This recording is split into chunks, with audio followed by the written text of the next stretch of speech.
visual test. Would love you guys' feedback in regards to how is the visuals and how's the audio sounding so far. Actually, probably need to kill this background music. Sorry about that.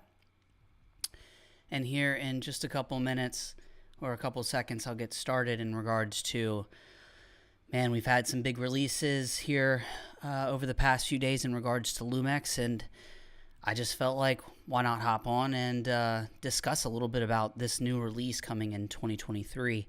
I think if you're probably watching this live stream, like myself, you're probably a huge fan of Lumix. And I think what's been nice recently with this announcement is that there's just been some updates in regards to this particular camera release that's going to be nice for a lot of us out there. So thanks for you guys joining. Tonight's content, just off the top, talking about Lumix and the new S5 release. Now, currently, I've got the OG S5 mirrorless, which I don't know why I chose that one. But I woke up this morning, I hopped on YouTube, and I'm showing you guys my actual history here because I got just bombarded by Lumix S5 II and the 2X new release coming in 2023. And on this channel, I'm always talking about Lumix. I'm always talking about the S5, talking about the GH5, and how over the years, just time and time again, I've been very thrilled in regards to just the end product that I get out of these cameras for such a, what I'd consider reasonable price. And so yeah, I don't know. This one was just one where I filmed a video earlier, my thoughts on this particular camera, and then I was just like, shoot, I might as well just go live, see what you guys think. And there's a few of you in the comments, this cam is must-have. Mario, the specs and the price are simply astonishing. Sony and Canon are in serious trouble. Now, I think you have some truth there. If I were going to really be truthful, I think Canon is probably in more trouble than I would say Sony. With the announcement of the new Lumix and the new AF, I think anyone that's here probably watching this already knows that the power of the Lumix cameras when it comes to just like video resolutions, video quality, pretty damn good bang for the buck. And, so with a camera release that's going to pack everything that the S5 had, the S1H had, but also is going to deliver some sweet autofocus, I think that just gives someone like myself a lot of hope. And I imagine even many of you guys out there, this might give you even more of a reason to buy into the Lumix system. Now, I recently just did a video with the Lumix S5, just going over all the projects that I've done in 2022 and kind of how this particular camera in general just gave me a little bit of a different perspective on Lumix cameras as a whole. In the past, I loved my GH5, and I thought the actual results that I got out were fantastic, but there were a lot of times in low light situations or even in just situations where I wanted a little bit more of that full frame look. The GH5 wasn't getting it, and then of course, the price of the S5 got low enough that it just made sense to pretty much go all in on the S5 and then just slowly start transitioning from like the GH5 into the S5. And the GH5 has been a great complement to the S5. And I talked to a lot of you guys online, and I think a lot of you are kind of in the same boat as I might be in. You absolutely loved your GH5. You got the gear, you got the glass. And you probably shot with it for several years, or maybe you're even still shooting with it, but the full frame cameras, the full HDMI, the more updated IBIS, it all kind of is starting to lure, I think, more and more people in. And then there's the icing on the cake, the thing that all of us complained about when it came to the Lumix cameras was the autofocus. And I found that the S5, and still even when I'm making videos, it's pretty damn usable, especially when I use native glass. Now, a lot of the questions that roll in on this channel are in regards to I talk a lot about using Canon EF mount glass, specifically the 24-105, the 70-200, and autofocus has been something that's kind of hit or miss. I find with photography, I can get away with it a lot of times. When it comes to videography, the AF has not been that great. So, looking at all the videos I watched, I watched DSLR video shooters video, which I thought was really thorough. It's exciting watching his video because he seems to show quite a bit of excitement in regards to this particular camera. And I feel like when Caleb of this particular channel shows excitement towards a camera, it's about as authentic as you can get online. So super encouraging when watching his video. The actual very first video that I watched of this particular camera was from Josh Cameron. Let me kill that audio here. And I've been a huge fan of him recently. Smaller channel, but really enjoy that he focuses in on Lumix cameras. And his review of the S5ii and the S5iiX, very encouraging. Now, one thing that I think some of us definitely see right off the bat with the S5ii is, for the most part, looks just like my S5 that's sitting right here, other than, yes, it has a 2 next to the S5. Now, the S5iiX, definitely unique that they went with an all blacked out model. Let's see if I can kind of scroll here and find it on his, there we go, coming in May. And you guys can kind of see here, look, blacked out. I think it's kind of a unique approach. Does it really make or break if I'm going to buy this camera? Absolutely not. But at least it kind of gives those that know what's up, maybe are in that like Lumix gang, know a little bit about the cameras. It's kind of cool that they did something a little bit different with this particular model. Let's see, the S5iiX is the camera I was waiting for. Pixel City Art. Hey man, I agree with you. I think them adding the full HDMI, it's nice to see that we have unlimited record times. I know when we get to the real high-end cinema 4K, you can come up to, against some recording issues. Don't completely mark me on that one. But for the most part, I think that was probably one of the biggest knocks on the S5 was going to be the recording limits. Now, what I did in a lot of my events this year is I just shot 8-bit, and that's really because the quality of footage that's going to come out 8-bit was just fine for my clientele. But I will say I started to experiment probably on the second half of the year where I started shooting a lot more 10-bit, and I do see the value in it. Now, it does take a lot more space up, but it's nice to see here with the new S5 II that you're going to just have unlimited record times. They say that the IBIS is better, which that's great. Dynamic range, a little bit better.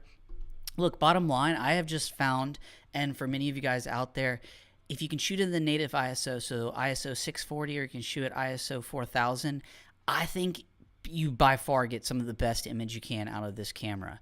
And I think what's going to be nice with these new cameras is I imagine they probably upped that a little bit. Low light capability is probably about the same, but it's just nice to know that, you know, they're added a couple of new goodies and they really did not change the price in regards to, I could be wrong. Let's see where Josh goes over price. Here we go. And as far as prices go, yeah, $2,900 for the S5 II, and then $2,199 for the S5iiX.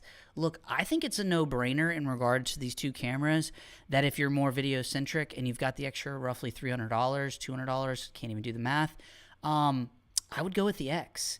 Now, you probably are going to have to wait a little bit longer, so that could be a little bit tempting to go with the S5 II.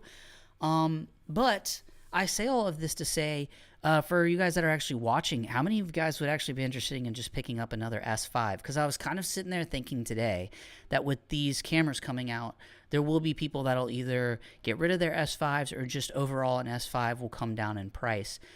So that is one kind of thing that I always kind of look into in regards to when these new cameras come out. If I'm already really happy with the camera, whether it be the GH5, I mean, I imagine at this point, this camera is going to get even cheaper. So anyone out there that's maybe just looking to pick up an extra camera, GH5s are probably going to be a lot cheaper. A GH5S, the S5 is going to be a little bit cheaper. So it's one of those kind of like situations where sometimes you don't always have to go new. But yeah, if you guys want to weigh in regards to would you even be in a situation at this point to consider another S5, I might if I could pick it up for the right price. But man, that new AF is so tempting. Now, I've talked about this in the past, and it's one of those weird things where I currently own an S5, I have a GH5, I have a GH4, I have a Canon 5D Mark III, and then I have a couple other rinky-dink little Canon Rebels from the past. And it's it's one of those scenarios where like I have enough cameras currently to kind of do all my gigs. And I imagine most of you guys out here are watching, you have what you absolutely need. And so it's so, it's these cameras are super cheap for the most part when we're like comparing them to other brands. But it's one of those situations where like probably strolling deeper into 2023, if the price tag came down and I was in need and had a big gig, I'll probably get one of these cameras. But the truth of the matter is I have what I need right now. But it's super exciting just to see Lumix releasing a new camera. I think many of you guys, when I interact with you on these videos, one thing that I can't say that I'm upset about, but it's just the harsh reality is that Lumix does a pretty poor job of marketing their cameras. So it's kind of nice that like probably once every year and a half when Lumix releases one of its new cameras, that, just the Lumix community as a whole gets a lot of love. And you're seeing that whether it be, if we go to these YouTube videos, we've got Anson and Co's making a video about it. When we go back to my history of videos that I watched today, Gerald Undone made a video about it.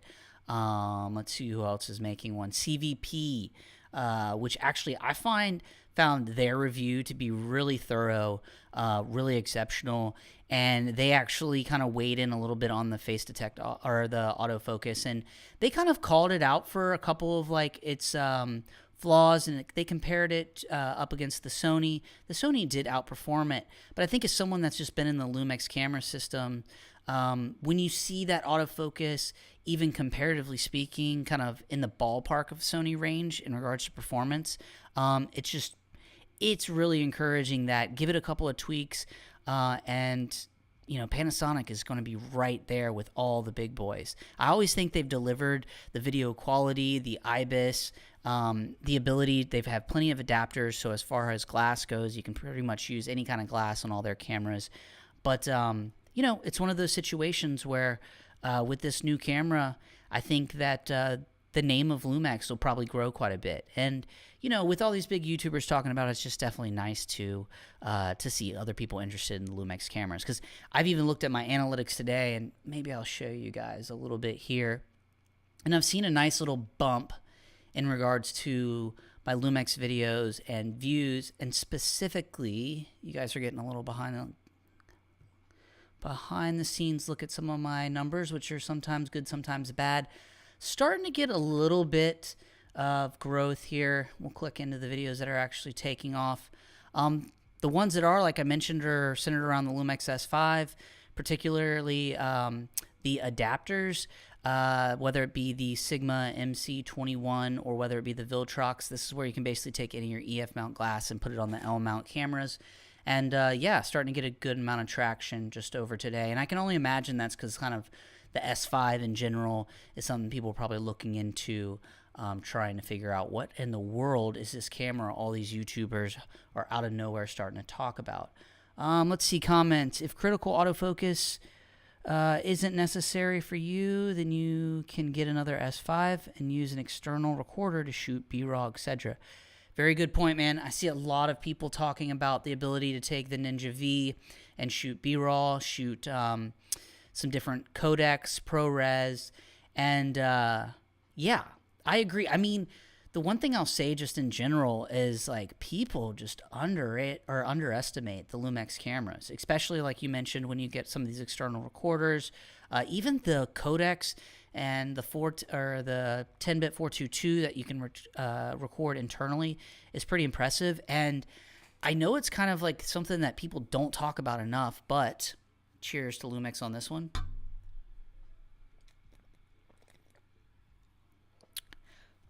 The Lumix cameras, in my experience, have never overheated on me.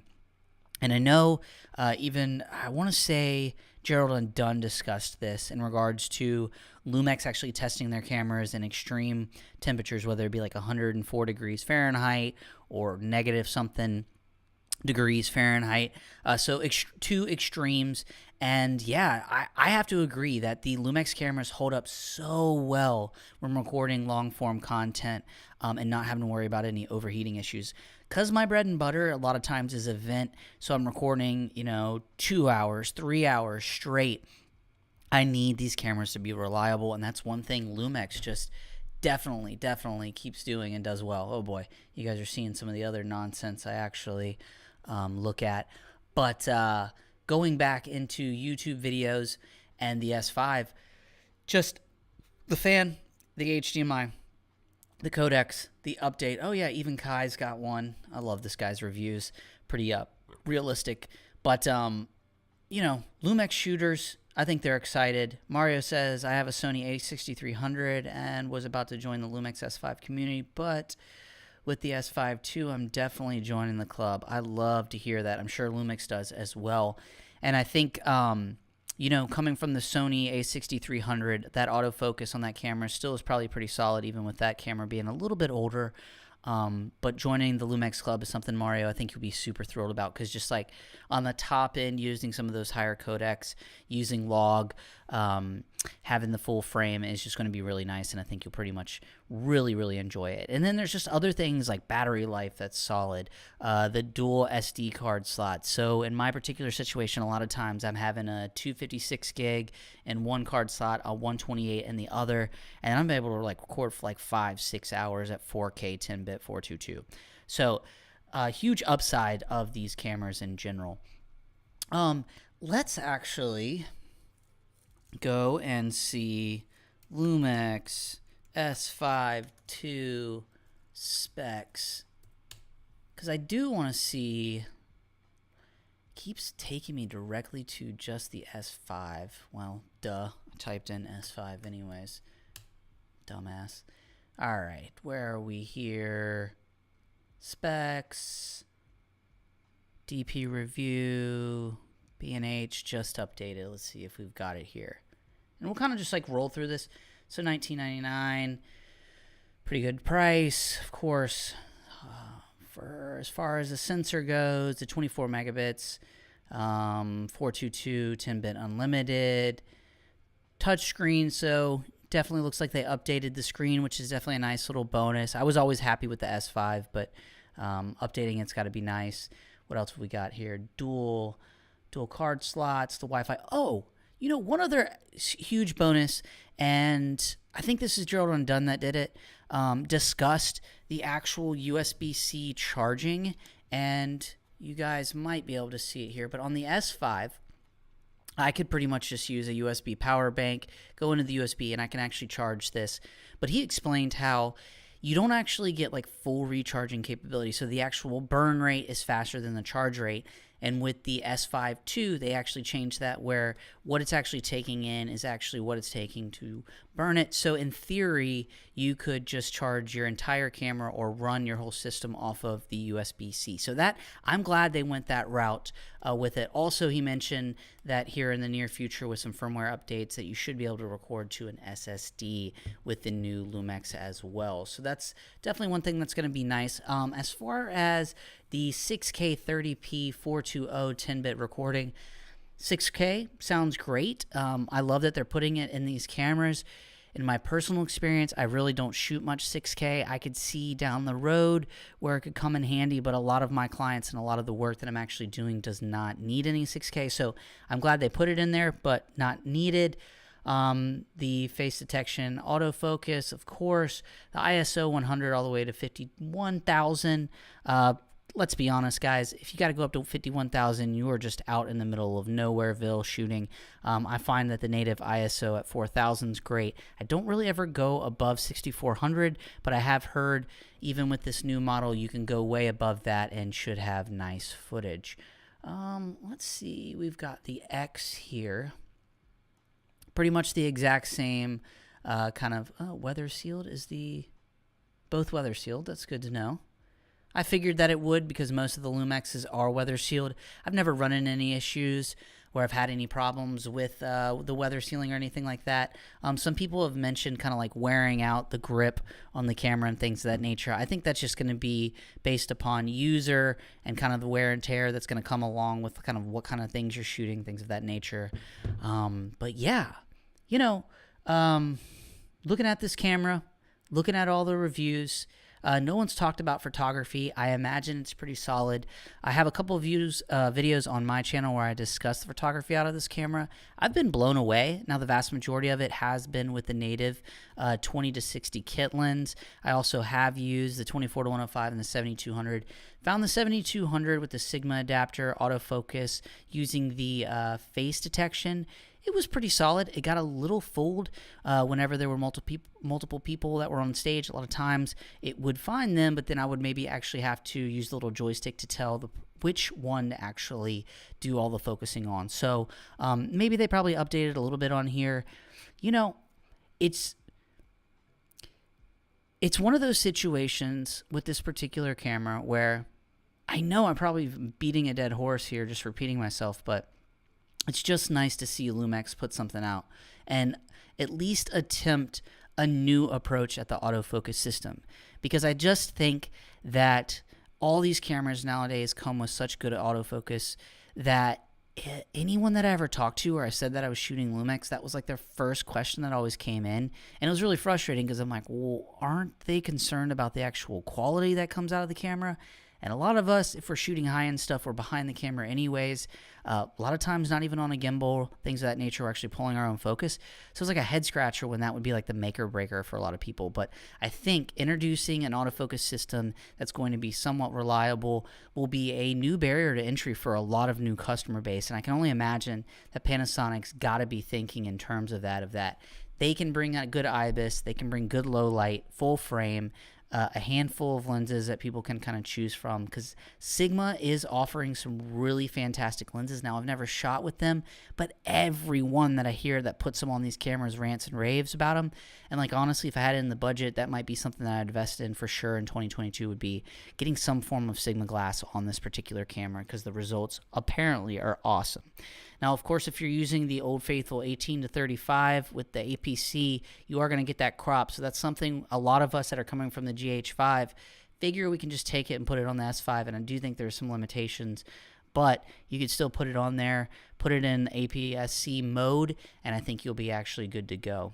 Let's see. Anamorphic video should be nice to shoot on the new camera as well. Yeah, that's one thing I feel like they might have even had that ability in the S5. Now, correct me if I'm wrong, Pixel City, on that one, but I know that I feel like there was a setting in the S5 that you could do anamorphic, and I know you could do 4x3. You know, that these cameras, and I have to admit, I am a super fanboy of the GH5, GH4, and the S5, but I have never maxed out these cameras and using every capability of it, whether it's like the live zooming, cropping stuff, whether it's using anamorphic, whether it's shooting 4x3, all the time lapse, all the slow-mo, just different things that you can kind of pump out of this camera. It's I'm sure anamorphic is just an added bonus. I will say this, I've just never gotten my hands on some anamorphic lenses. I think it's very niche. I know a couple of buddies that have done it with red Komodos, and the image looks great. I know there's a little bit more on the back end, I think, in the editing process as far as like de-squeezing and things of that nature, but the look, I think, would be pretty sweet with anamorphic on here. But we've been going for 24 minutes, and it kind of just, I wanted to leave it more up to you guys in regards to if you have any comments, questions, concerns. Like, is there anything that you guys have seen from this camera so far that you're kind of disappointed in, or that maybe Panasonic overlooked? I mean, I'm sure if we were all going to be nitpicky, the crop on the 4K 60 is a little frustrating, but I'm used to it. And then on top of that, when I'm shooting some events and it has to do the crop, I kind of enjoy it, because I'm never really shooting 4K 60 just like as like a talking head or something like that. A lot of times I'm purposely like trying to shoot slow-mo. And so I would just say I kind of sometimes like the extra crop. Now, that's just me probably kind of coping with that. But yeah, it's one of those things where I've never really had any issue with the crop. Yes, I think you can on the S5. Is the 1.5 crop a deal breaker? Like I just mentioned earlier, I really have not found it to be a deal breaker, mainly because, yeah, most of the 4K 60 stuff I'm shooting is slow-mo. So, you know, that's me. I think maybe people that have implemented 4K 60 completely into their workflow that might kind of be a maker or breaker. But yeah, 4K 60 is weird because this year I shot a handful of events, and when I'm shooting with others, usually I'm the guy shooting 24 frames. Occasionally I'll shoot 30. I like to shoot 30 frames when I put the GH5 on a gimbal, and I just find it's a little bit smoother, and I do have some flexibility slowing it down.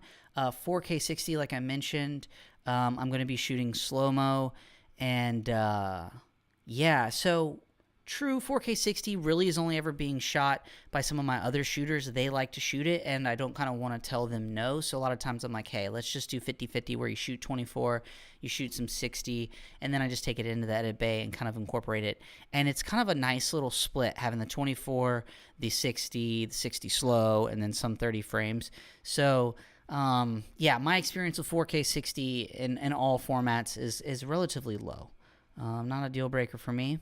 All right. Yeah, I mean, do you think the new models will eventually be added to the Netflix approved list? So, when I worked for my last group, this was a big form of discussion, was like getting cameras that were Netflix approved. And I don't want to be a Debbie Downer, but I don't think you should base your decision on a camera to be Netflix approved, because first of all, if you do make a film that's good enough, I feel like Netflix would make some exceptions. So if you documented a story, if you created some film that was just compelling enough, I think there's exceptions, man. And I think sometimes we get caught up with the Netflix kind of criteria, and there are just so many good cameras that aren't even on that Netflix approved list. And then, like, I want to say, like, I think Lumix, the BGH1 or something like that. It's the box camera. I think that might be approved, and I think the EVA 1 is approved. Those are great cameras, but the thing is that I believe you can pretty much get the same kind of image and performance out of an S5, or even if you really mastered the hell out of the GH5, you could do the same. So, Mario, I think they might add it on their approved list? I don't really know. I don't think Lumix or Netflix wants to add cameras that are this cheap onto their kind of list. If anything, they probably want to kind of make it a little bit difficult for some of these smaller productions to kind of easily get their foot in the door. But like I said, I think if you have the right story, if you have the right production, they would take it. And let's be honest, I love Netflix, but there are so many other platforms that would take content that was even shot on an iPhone, as long as it's just good and compelling. Story's king. I think the image comes after. If anything, man, I think it would boil down more to audio, that you would really need to get good audio for some of these productions or some of these companies to choose to go with you over some of these big boy cameras and things of that nature.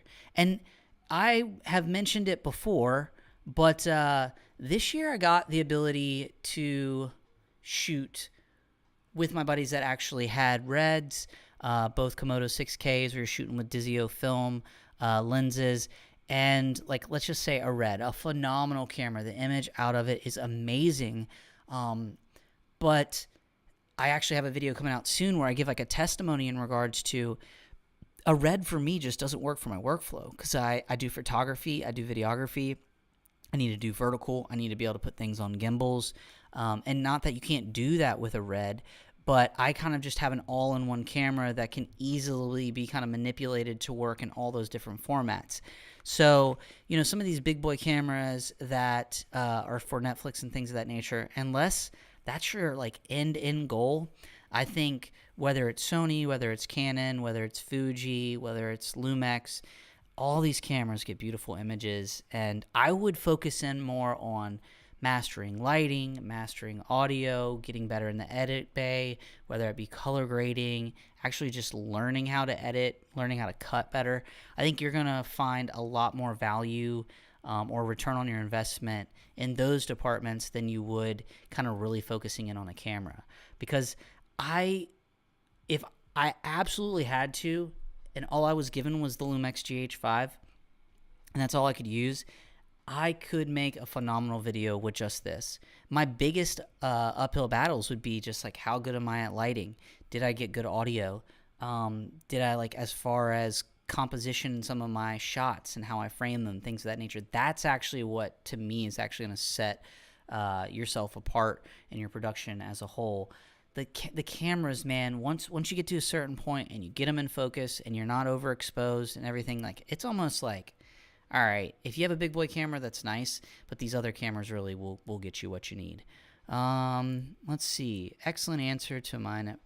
Yeah, I hope that answers it. I've just have met so many people that have worked on docs and things of that nature that have won awards, have gotten millions of views, have had a ton of success, and Netflix was never even in the question. It's just, it kind of like led to something like that. Or what you will find is, if you create something good enough and it gets enough traction, someone from Netflix or some kind of producer that works with Netflix is probably going to approach you either to redocument that story and make it even better, or somehow figure out how they could buy that production off of you. Yeah, I agree. Good cinematography will get you on Netflix. A Netflix list of approved cameras is a joke. Yeah. I mean, he put it right. It's, like I said, I think a lot of these lists, these criteria and things like that, I think they're just there to kind of scare away some people and kind of like put it in your head that you need all of this. When in reality, man, look at the big creators on YouTube, Bald and Bankrupt, some of these travel ones, channels, things of that nature. If anything, sometimes when the production value and the cinematography is so good, it kind of sucks some of the reality out of it.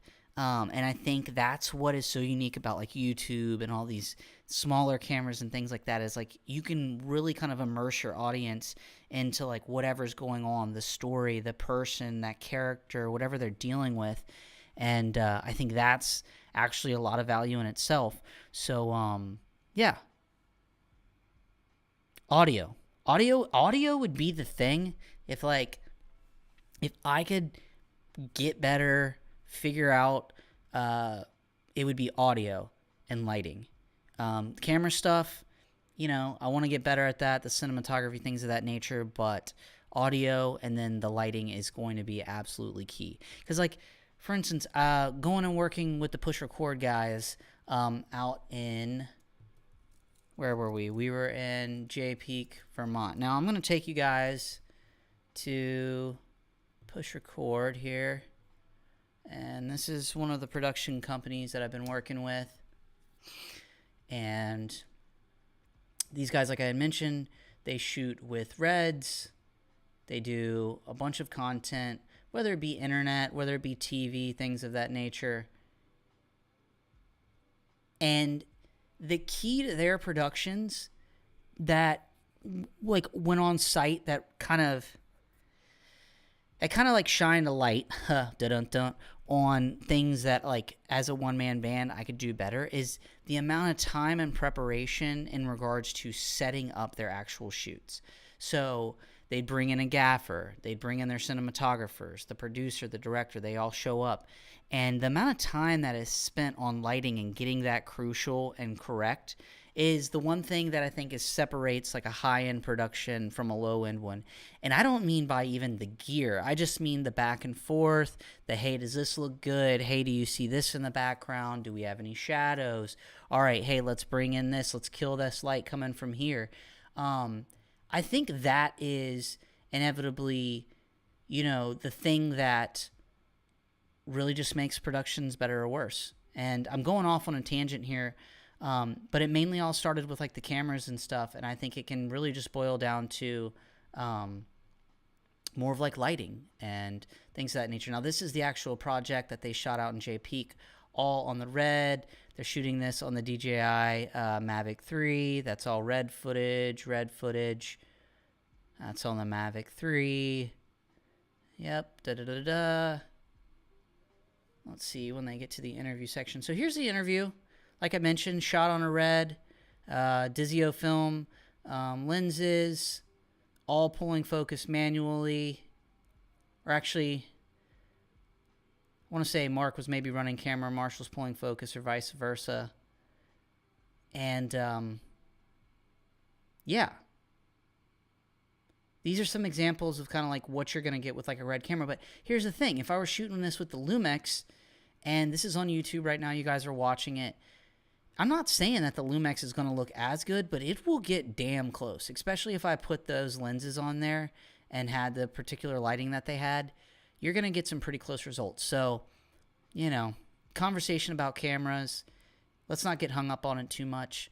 But, man, we are running up here on 36 minutes, and I just want to give a shout-out to everyone that was able to join in the discussion, join in on the stream. I'm having fun here, just goofing around, talking about one of the most exciting camera releases, honestly, in a while, just from my personal preference, because Lumix has just never done me wrong. I've always thought it was a good bang for the buck. I love seeing some of these bigger creators kind of getting involved with the Lumix camera systems. Hopefully they're giving good feedback in regards to what we want, what we don't need, things of that nature. And just really enjoyed that a handful of you guys joined. Comments, questions, concerns were nice. And yeah, let me know what you guys think in the chat. Not much of a plan here other than that I thought it would be silly to do a fully edited video and discussion on the Lumix releases when I could just hop on here, have an open discussion with you guys, talk about what's to come in the future for Lumix, and really interested to see as these cameras start rolling out. I'm sure there will be little firmware updates that are needed. I'm sure there will be little tweaks that are necessary because we all know that the GH6 had some issues as well.